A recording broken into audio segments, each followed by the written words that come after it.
The rain came down in sheets that November night, turning the narrow coastal road into a ribbon of black glass. Fog rolled in from the Pacific, thick and cold, swallowing the pine trees that crowded the asphalt's edge. This far north, along the Oregon coast, civilization thinned to almost nothing. Just the occasional weather-beaten house, a gas station that closed at sundown, and the distant wail of foghorns from the docks below. Marcus Webb drove with his headlights cutting weak tunnels through the mist. His pickup truck, a rusted Ford with Washington plates, rattled over the uneven pavement. He'd been drifting for 3 years now, ever since the incident in Spokane that made staying anywhere too dangerous.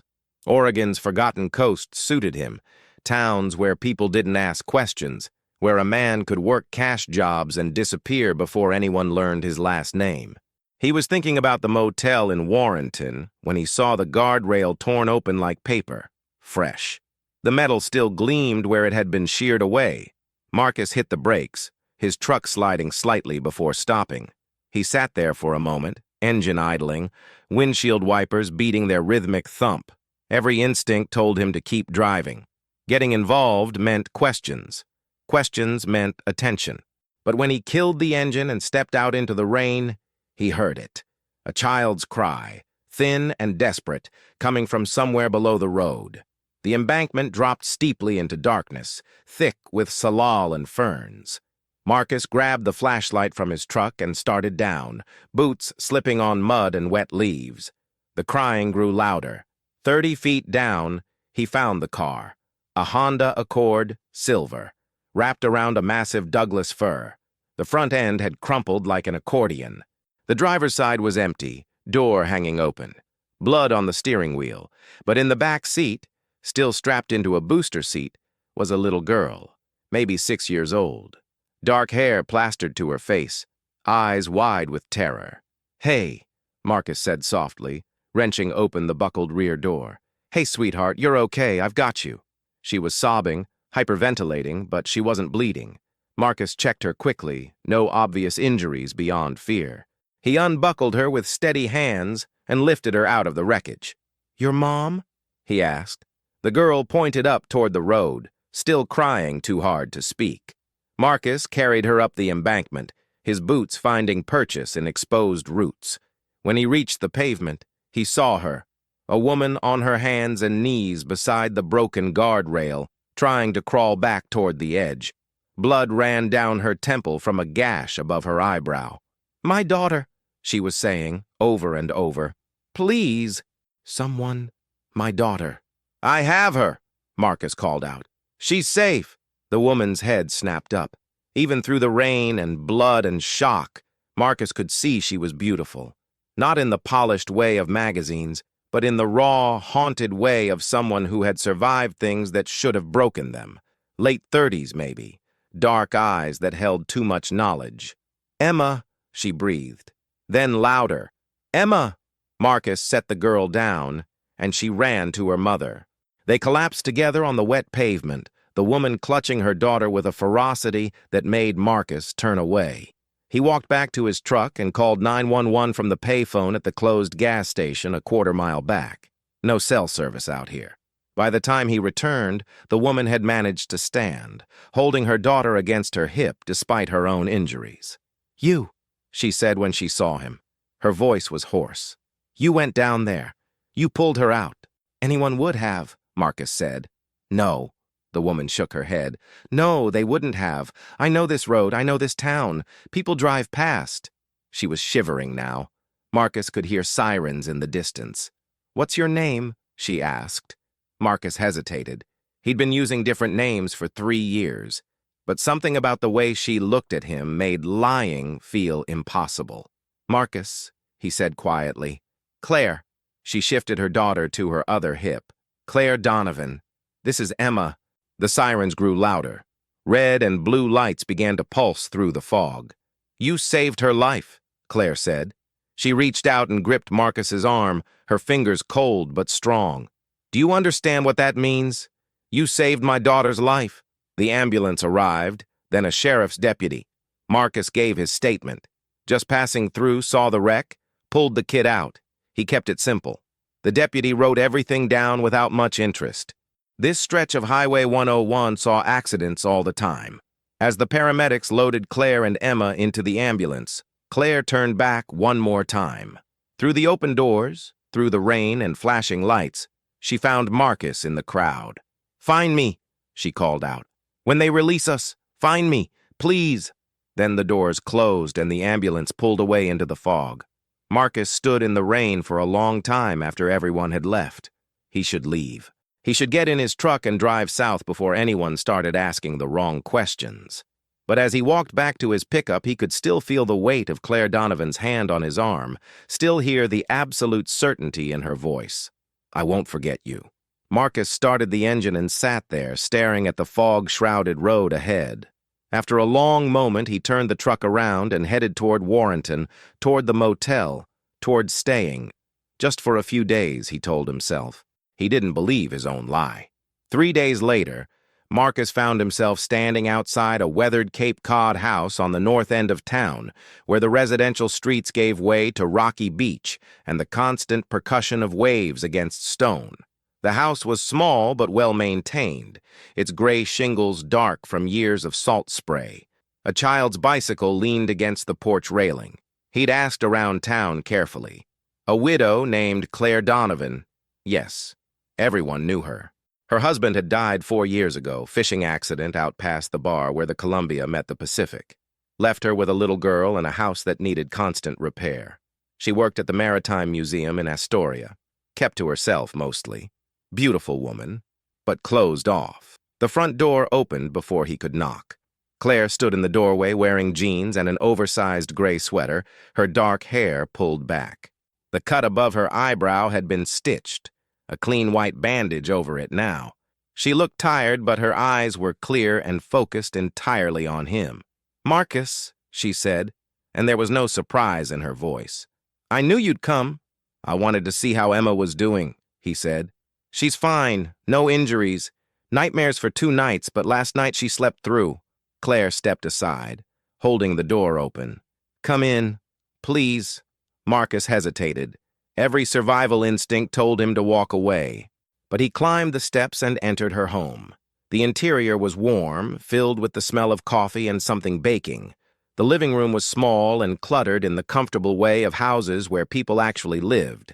Books stacked on end tables, Emma's drawings taped to the walls, an upright piano against one wall.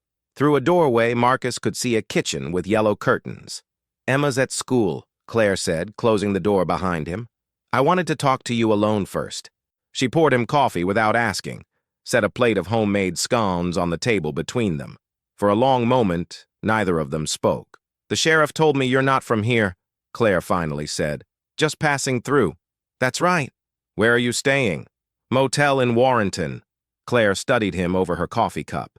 "You don't like questions?" "I don't like being pinned down. Most drifters don't." She set her cup down carefully. "But you're not a typical drifter, are you? The deputy said you knew exactly what to do at the accident. Medical training?"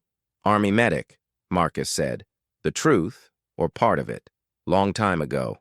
And now you fix boats and do odd jobs for cash and keep moving." Claire's voice was gentle, but there was steel underneath. "Running from something, or toward something? Does it matter?" "Yes." Claire leaned forward. "Because I need to know if you're dangerous to my daughter." The bluntness caught Marcus off guard. "If I were dangerous, I wouldn't have pulled her out of that car. Wouldn't you? Maybe that's exactly what a dangerous man would do. Create a debt. Get invited into someone's home." Claire's voice didn't waver. "I've been alone with Emma for 4 years. I've learned to be careful." Marcus set his coffee down and stood. "Then you shouldn't trust me. I should go." "Sit down," Claire said. Not a request, a command. When Marcus didn't move, she continued. "I said maybe that's what a dangerous man would do. But I don't think that's what you did. I watched you with Emma. I saw your face when you carried her up that hill. That wasn't calculation. That was instinct. The good kind." Marcus slowly sat back down. "I'm not stupid," Claire said. "I know you have secrets. I know you're running from something. I don't care." She paused. "You saved my daughter's life. Do you understand what that means to me? Emma is everything I have left. After Michael died, my husband, I wanted to die too. The only thing that kept me breathing was her, and 3 nights ago I couldn't reach her.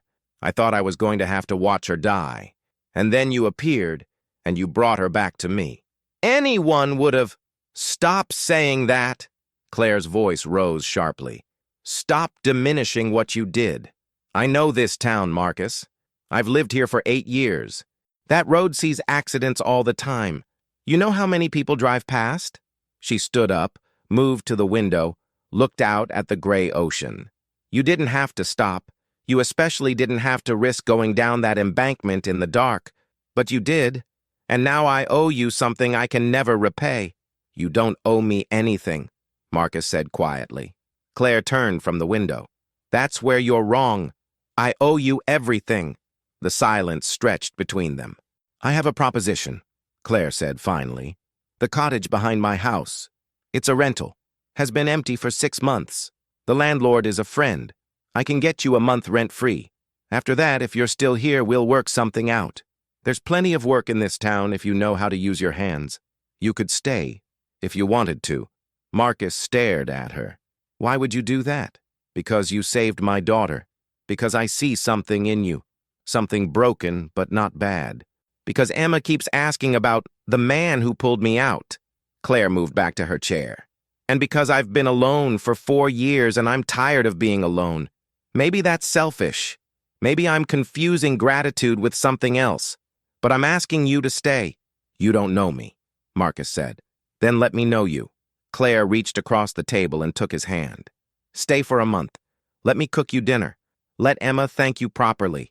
Let me repay this debt, however long it takes. Marcus looked at their joined hands, at this woman who had somehow seen through all his careful walls. He thought about the motel room. He thought about the road south, about the next anonymous town. He thought about the way Emma had felt in his arms, small and fragile and alive. 1 month, he heard himself say. But that's all. Claire smiled. 1 month. We'll see. She didn't let go of his hand. The cottage was smaller than Marcus expected. Just a single room with a kitchenette, a bathroom, and a wood stove. But it had a window facing the ocean, and when the fog cleared, he could see all the way to the horizon. He moved in that afternoon with everything he owned. A duffel bag of clothes, a box of books, his tools, and a handgun he hid under the loose floorboard beneath the bed. Claire brought Emma over that evening. The little girl hid behind her mother's legs at first, peeking around to stare at Marcus with wide eyes. She was wearing overalls and rain boots decorated with frogs. This is Marcus, Claire said gently. Remember? He's the one who helped us. Emma nodded but didn't speak. Marcus knelt down so he was at her level. Hey, Emma, you feeling okay? She nodded again, then whispered something to her mother. She wants to know if you're staying, Claire translated. For a little while, Marcus said. Is that okay with you? The girl thought about this seriously, then nodded. She pulled something from her pocket, a crayon drawing on folded paper, and held it out to Marcus. He unfolded it carefully. It showed a stick figure girl in a car and a bigger stick figure pulling her out. The bigger stick figure had a smile and yellow stars around his head. I made you a superhero, Emma said quietly. Marcus felt something in his chest tighten. Thank you. This is the best drawing I've ever gotten. Emma smiled, a quick, shy thing, then took her mother's hand. Can Marcus come for dinner? Claire looked at him over her daughter's head. If he wants to, I want to, Marcus said. Dinner became a regular thing. 3 times that first week, Marcus found himself at Claire's kitchen table, while Emma chattered about school and asked him endless questions. What was his favorite color? Did he like dogs or cats? Could he fix her bike chain? The bike chain he fixed on Saturday morning. Then the loose step on the porch. Then the gutter that had come away from the house. Claire watched him work, bringing him coffee, asking questions about his life that he deflected with careful non-answers. But slowly his story came out. Montana childhood, Army medic, served in Iraq and Afghanistan. After discharge, he'd worked as a paramedic in Spokane. Then came the incident 3 years ago, A domestic violence call that went sideways. A man with a gun, a split-second decision that saved lives, but violated protocol. He'd been cleared legally, but the threats from the man's family, people with connections, had started. So Marcus had run. "And you've been running ever since," Claire said one night after Emma had gone to bed. They were sitting on her porch, watching the fog roll in.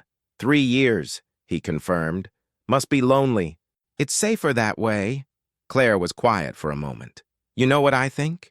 I think you're not running from them anymore. You're running from yourself, from the idea that you might deserve to stay somewhere." Marcus turned to look at her. In the dim porch light, she was achingly beautiful. "You're probably right," he admitted. "Emma adores you," Claire said. "In 2 weeks, you've become one of her favorite people.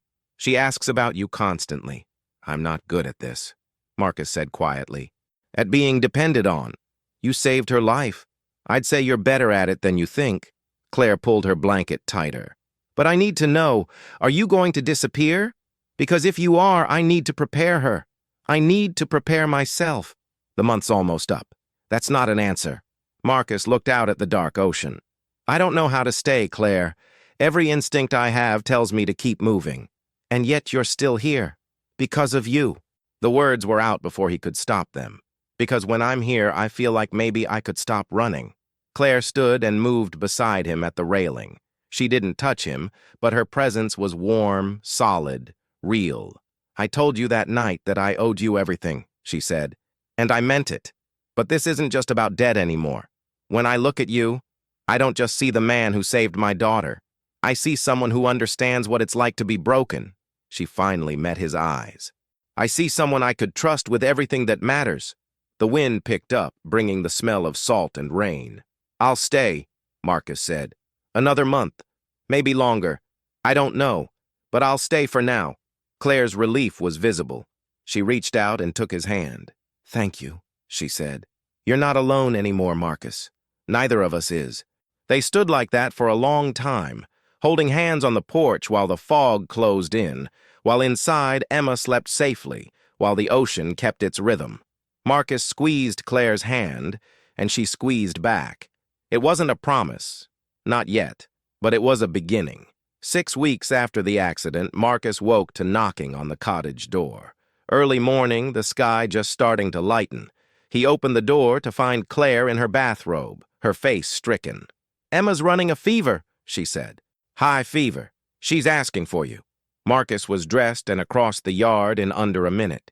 Inside, he found Emma curled on the couch, her face flushed. The thermometer read 103.2. His training kicked in. He checked her pulse, breathing, pupil response. "Probably flu," he told Claire. "But that fever needs to come down. You have children's Tylenol?" "I used the last of it yesterday." Marcus checked his watch. 5:30. "I'll drive to Astoria. The Walmart there's open 24 hours. He made the 40-minute drive in 30, bought fever reducer and electrolyte drinks. By the time he got back, Emma was crying, scared, and uncomfortable.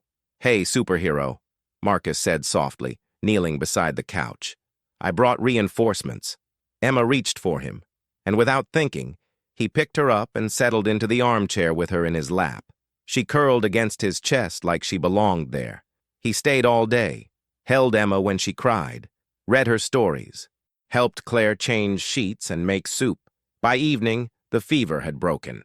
Emma fell into a deep sleep, and Marcus found himself alone with Claire in the living room. "Thank you," Claire said, "for everything today." "It's nothing," Marcus started, but Claire cut him off. "Stop. Please stop saying it's nothing when it's everything." Her voice was tight. "Do you know what today was for me?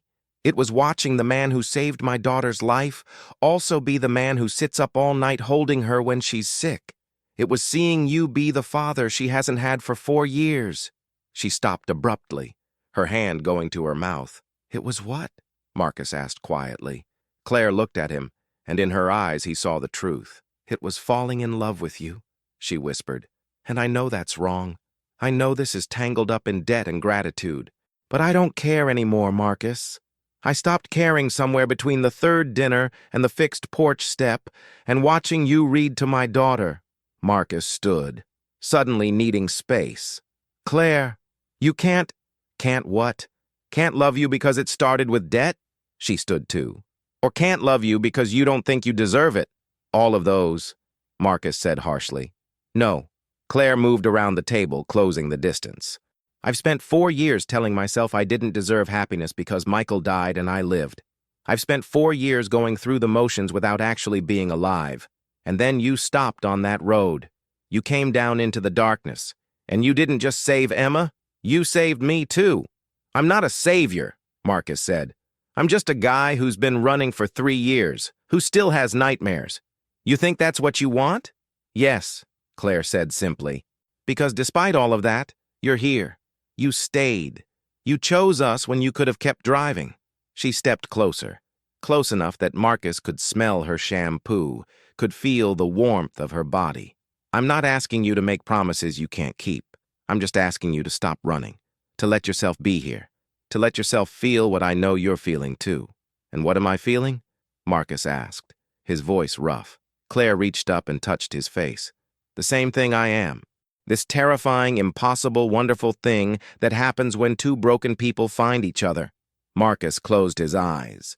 He could feel himself tipping toward her, toward this life she was offering. I'm afraid, he admitted. I'm afraid I'll bring my past here. I'm afraid I'll hurt you both. Then we'll be afraid together, Claire said. But please, Marcus, please stop pushing me away. He opened his eyes and found her looking at him with such raw honesty that his last defenses crumbled. I don't know how to do this, he said. Neither do I, Claire admitted. But we can figure it out together. Marcus pulled her close then, and she came willingly. They stood like that for a long time, holding each other while Emma slept safely down the hall, while the fog pressed against the windows. Stay, Claire whispered. Please stay. And Marcus, for the first time in 3 years, whispered back, I'll stay. It wasn't a vow. It wasn't forever. But it was enough. For tonight, for tomorrow. They would figure out the rest as they went, two broken people trying to build something whole. Outside, the fog began to lift, and the first stars became visible. Marcus held Claire like she was an anchor, and she held him like he was hope. When they finally pulled apart, Claire took his hand and led him to the couch. They sat together, her head on his shoulder, his arm around her waist, watching the darkness give way to light. Down the hall, Emma stirred and called out softly. Marcus started to rise, but Claire touched his arm. I'll check on her. But Marcus shook his head. I'll come with you. Together they walked to Emma's room. She was tangled in her sheets, her face finally peaceful. Claire straightened the blankets while Marcus stood in the doorway. Emma's eyes fluttered open. She saw Marcus and smiled sleepily. You stayed, she murmured. I stayed, Marcus confirmed. Good, Emma said. Stay forever. Claire looked at Marcus over her daughter's bed, and he saw tears on her cheeks. He crossed the room and held her while she cried silently, tears of relief, of a grief finally beginning to heal. They stayed until Emma's breathing deepened, then returned to the living room. The sky was brightening now, pink and gold, touching the fog. I need to tell you something, Marcus said, about why I'm really running. Claire settled onto the couch. I'm listening. And so Marcus told her everything. The domestic violence call, the man with the gun, the moment he had to choose between protocol and saving a life, how the man's family had started making threats, how he'd run because he was tired of waiting for violence to find him. Are they still looking? Claire asked when he finished. I don't know. Maybe. It's been 3 years. And if they found you here? Marcus looked at her steadily. Then I'd leave. Immediately. I wouldn't let them touch you or Emma. Claire nodded slowly. Okay. Then we deal with it if it happens. But you can't live your whole life running from something that might never come. At some point, you have to decide that this life is worth the risk. Is it? Marcus asked. Am I worth the risk? Claire leaned forward and kissed him, gently, briefly, but with certainty. Yes, she said. You're worth every risk. Emma thinks so. I think so. Now you just have to decide if we're worth staying for. Marcus touched his forehead to hers. You are, he said. God help me, you are. They sat together until dawn broke over the coast, turning the fog golden. The day had begun, Marcus's 43rd day of not running, his first full day of admitting he wanted to stay. Emma emerged around 8, still weak but clearly better, demanding pancakes and asking Marcus to teach her about his toolbox. And as Marcus stood in Claire's kitchen making breakfast while Emma colored and Claire hummed along to the radio, he felt something he hadn't felt in years, the possibility that he might actually be home. The debt that had brought him here had transformed into something more complicated, more real. It wasn't about obligation anymore. It was about choice. Claire was choosing him. He was choosing them. Maybe love was always a little broken at its edges. Maybe it was always built on foundations that didn't quite make sense. Maybe the question wasn't whether the debt made this wrong, but whether the connection made it right. Marcus looked at Claire across the kitchen, at Emma with her drawings, at this life that had claimed him when he'd stopped to pull a child from a wrecked car. "Stay forever," Emma had said in her sleep, and for the first time, Marcus thought maybe he could try. The fog was lifting. The ocean rolled eternal beyond the windows. And in a small house where a widow and her daughter had learned to live with loss, something new was beginning, fragile, uncertain, and achingly worth the risk. Marcus Webb, who had been running for 3 years, finally stopped. And in stopping, he discovered what he'd been running toward all along, a place where broken things could mend, where debt could transform into devotion, where a stranger could become the answer to a prayer no one had known how to speak. "Forever is a long time," Marcus said quietly, watching Emma draw another picture, 3 stick figures holding hands under a yellow sun. Claire came to stand beside him, her hand finding his. "Then let's start with today," she said, "and tomorrow. Forever can take care of itself." Marcus squeezed her hand and thought, maybe it can. Outside, the last fog burned away, and the Oregon coast revealed itself. Cliffs and ocean, wind and waves, and somewhere in the distance, the lighthouse that kept watch through every storm, guiding lost ships home.